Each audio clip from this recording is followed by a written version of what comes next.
Welcome to TV Africa News. Hope you had a beautiful day. This is Africa Today.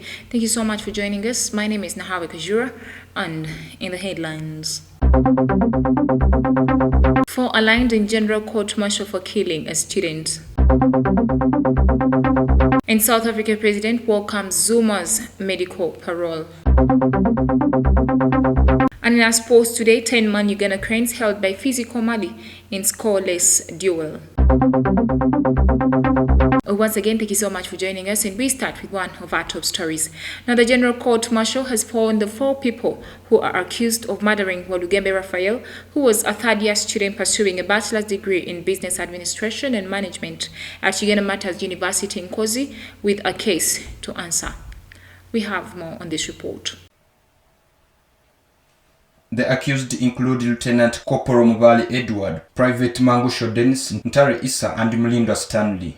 After a lot of evidence submitted in this court, it has been ruled by the chairman, Lieutenant General Andrew Guti, that the 4 have a case to answer, thus should prepare their defense for the matter to proceed by the time they come back to court on the 13th of September 2021. Walugembe 23, who was preparing to celebrate completing his 3-year undergraduate studies, was shot dead a night before the party by stray bullets fired by thugs who had intercepted and robbed a mobile money operator, Dennis Mwesigwa, in Church Zone Natete, a suburb of Kampala. 3 of these accused persons, who include Private Mangusho Dennis, Ntare Issa, and Mlindwa Stanley, were also involved in the murder of mobile money agent Nalwada Harriet and her employee Nakabubi Maureen, which happened on the 10th of June 2021 at Zana Machindi, Sabagabo Wakiso district, and were convicted and sentenced to death by hanging. Well, thank you so much. Our report. Another court-martial Machindi has today charged 3 men for the murder of one Ida Nabwami and injuring of a mobile money operator Asadi Jemba. Now, the trial has been charged on 3 counts, which include murder, aggravated robbery, and causing grievous harm, of which they have all denied. We have more on this report. The 3 who have been charged include Abdul Razak Rizik, a security guard, Kashamba Dennis, a security personnel working with Sarasen Limited, and Mugisho Dennis, a security officer at Sarasen and a regional supervisor of the company in Masaka district. The General Court Martial Chairman, Lieutenant General Andrew Guti, has adjourned the matter until the 28th of this month for hearing after prosecution led by Captain Ambrose Baguma revealed to court that the investigations are complete. Prosecution alleges that the trial on or around the 60th day of September 2020, while at Seke Village, Chiseka Sub-Country, Luengo District, with malice aforethought caused death of Ida Nabwami, a 70-year-old, using an SMG rifle, a monopoly of the defense forces, and also on the very date robbed Jemba Asadi, a mobile money agent, of 5 million shillings and 2 mobile phones. Ida Nabwami was shot in the chest and died shortly after reaching the hospital, while Asadi Jemba, a mobile money operator nearby, was admitted at Masaka Regional Referral Hospital in critical condition but managed to survive. Moving on, in one of our top stories, the Ministry of Health has defended the move to have mandatory COVID testing of all incoming travelers in the country. Now, last week, an inter-ministerial committee meeting chaired by the Prime Minister Robin Anabanja resolved that the move is halted for a period of 2 weeks as consultations over the same continue. Take a look at the story. On Monday, members of Parliament on the Health Committee of Parliament, led by Committee Chairperson Dr. Charles Ayume, inspected the private COVID testing facilities at Entebbe Airport on a fact-finding mission. The legislators visited 6 laboratories, including Safari Lab, Same Day Lab, Case Medical Lab, Test and Fly, Medical Hospital Lab, and City Medical Lab at Entebbe Airport. Speaking to the members of Parliament, Richard Mugabe, a commissioner in the Ministry of Health, said by testing all travelers into the country, government aims at preventing the importation of the new variants. The health ministry official said whereas many people have been vaccinated against COVID-19, the same people are protected from severe forms of the disease but carry and spread the virus. He insisted that it is only through mandatory testing that this can be avoided. Dr. Mugahe also defended the cost of testing, which stands for $65 that members of parliament recently said high in comparison with other countries and that the same should be reduced. Speaking about the visit, Dr. Charles Ayume, the chairperson of Parliamentary Committee on Health, said he would recommend that government considers mandatory COVID tests for all travelers into the country as a way of preventing new variants from entering the country. Well, thank you so much, reporter. Now let's go for a quick break. We shall come back with the international news.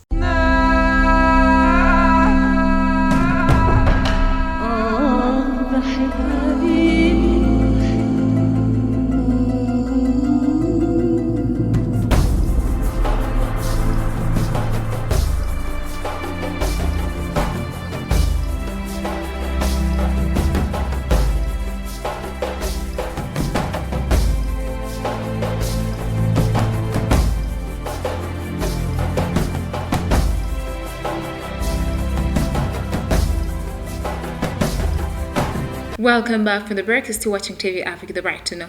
In our international news today, Saadi Gaddafi, son of Libya's late Muammar Gaddafi, has been freed from jail according to the Justice Ministry. Now, several media reports on Sunday suggested Gaddafi had already taken a flight to Turkey. We have more.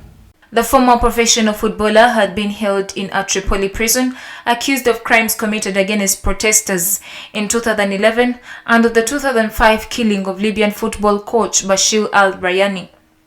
In April 2018, the Court of Appeal acquitted him of Rayani's murder. Gaddafi was free to stay in the country or leave, according to the source. The 47-year-old Saadi was known for his playboy lifestyle during his father's rule. He fled to Niger following the uprising that toppled his father before being extradited back to Libya. During the uprising, 3 of Gaddafi's 7 sons were killed, and the country has since sunk into chaos, with rival factions vying for power. A 2020 ceasefire ended the functional fighting and paved the way for peace talks and the formation of a transitional government this March, ahead of elections set for December. But preparations are marred by disputes between key stakeholders over when to hold the elections, what elections to hold, and on what constitutional grounds. Well, thank you so much, reporter. Moving on in our international news today, there were scenes of celebration on the streets of Conakry on Sunday after some Guineans took to the streets to congratulate soldiers who detained President Alpha Condé following hours of heavy gunfire. Now, mutinous soldiers in the West African nation announced on state television that the government had been dissolved in an apparent coup d'etat. We have more on this report. A Conakry resident said they were there to show their joy because they suffered a lot over time, but with time, God showed them someone who is more powerful than Alpha Condé. The country's borders were closed and its constitution was declared invalid in the announcement read aloud on state television by Amekano Mamadi Doumbouya, who told Guineans that the duty of a soldier is to save the country. Already the United Nations and countries like France have condemned the coup. The West African regional bloc known as ECOWAS quickly condemned the developments, threatening sanctions if Condé was not immediately released. The United Nations Secretary General Antonio Guterres tweeted that he strongly condemned any takeover of the government by force of the gun. It was a dramatic setback for Guinea, where many had hoped the country had turned the page on military power grabs. The Guineans will still live to celebrate this historical moment, but questions will still linger on how the next government will be formed and its legality. Guinea now follows countries like Zimbabwe, Mali and Sudan, where the military has directly participated in direct power seize. Well, thank you so much, reporter. Now, moving on, the West African Regional Bloc's envoy for Mali was due to Bamako Sunday. The ruling junta will respect an African Union and ECOWAS deadline to hand over power to civilians next February. Take a look at the story. According to his schedule, Goodluck Jonathan will meet the Prime Minister Chogwen Maiga before an encounter with the head of the military junta, Colonel Assimi Goita, on Tuesday. Mali faces an ambitious timetable to facilitate its return to constitutional rule, which includes a referendum on October 31st, regional and local elections on December 26, and the first round of presidential and legislative elections on February 27, 2022. However, the transition has missed several deadlines, including sending a new draft constitution to the transitional parliament for debate, with some accusing the military of deliberately dragging its feet on the process. Transition plans were jolted by a second coup in less than a year in May. The army rulers have vowed to respect the transition scheduled, but political parties and activists have accused them of seeking to dominate power. Moving on, South African President Cyril Ramaphosa has welcomed the decision to release former President Jacob Zuma on medical parole and wished him a quick recovery. We have more on this report. President Cyril Ramaphosa made the remarks while at a meeting of the ruling party, ANC's National Executive Committee. He said that they welcomed the parole and heard that Zuma is not well and wished him a quick recovery as he is restored back to his home to be with his loved ones. On Sunday, the Department of Correctional Services announced that the former president would serve the remainder of his 15-month prison sentence at home. The nature of his illness was not specified, but a statement said he would complete the rest of his sentence in the community under special conditions. His foundation described the development as an act of humanity. Zuma handed himself into police in July after being sentenced for failing to attend an inquiry into corruption during his presidency. His jailing sparked violent protests and looting across two South Africa provinces of KwaZulu-Natal and Gauteng. Well, thank you so much, our reporter. Let's go for a quick break. We shall come back with our business news.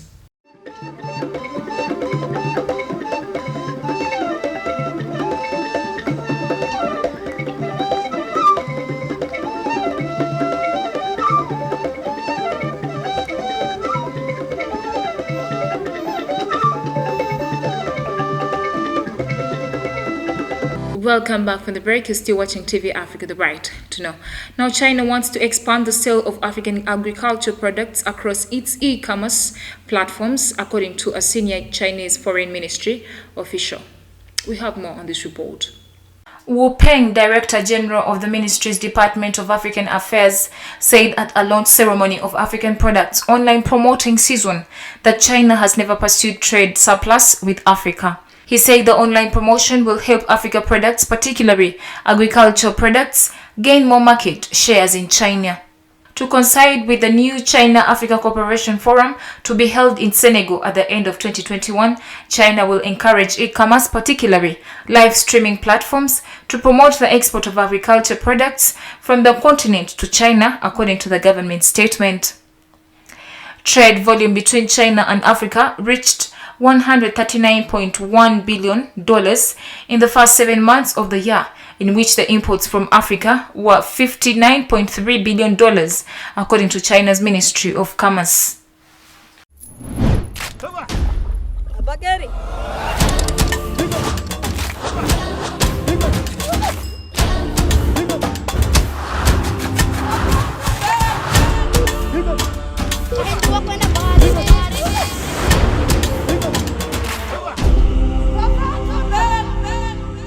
Away from business, let's turn your attention to our health news today. Uganda has received a donation of 647,080 doses of Moderna COVID-19 vaccine from the United States of America through the COVAX facility. Now, the vaccines were handed over to the Ugandan government by the U.S. Ambassador to Uganda, Natalie E. Brown. We have more on this report. The U.S. Ambassador to Uganda, Natalie E. Brown, said that the United States of America is committed to continue sharing safe and effective vaccines with people around the world as fast as possible until COVID-19 is defeated. The vaccines were received by Health Minister Dr. Jane Ruth-Aceng, who said that these be strictly administered to vulnerable population groups which have not received their first doses. Dr. Aceng said that the population groups which will receive Moderna doses should expect to get 2 doses 4 weeks apart. The health minister warned that this type cannot be mixed with any other type of COVID-19 vaccine that we have in the country. Uganda currently has AstraZeneca, Sinovac, and now Moderna COVID-19 vaccine types. Dr. Aceng said that the country also expects 1.6 million Pfizer vaccine doses before the end of September. These, according to Dr. Achen, will also be received under the same COVAX facility.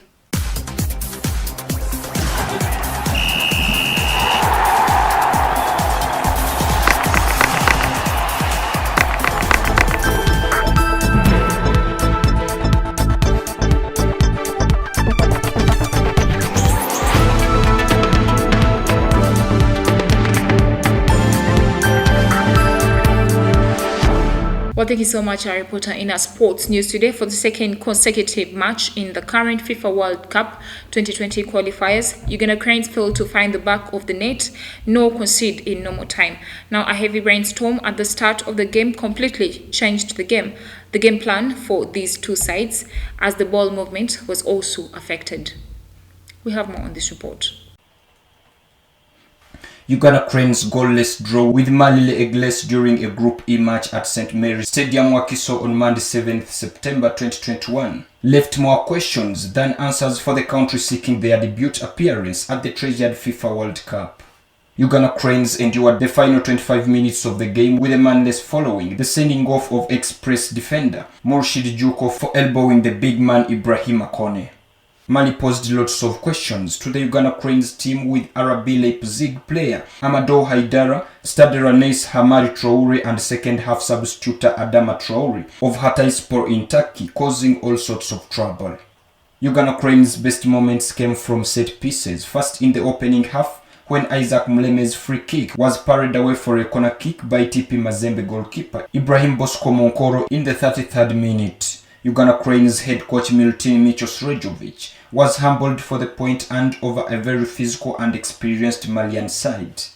Mali maintains the Group E leadership status with 4 points. Kenya and Uganda have 2 points apiece, as Rwanda is bottom with 1.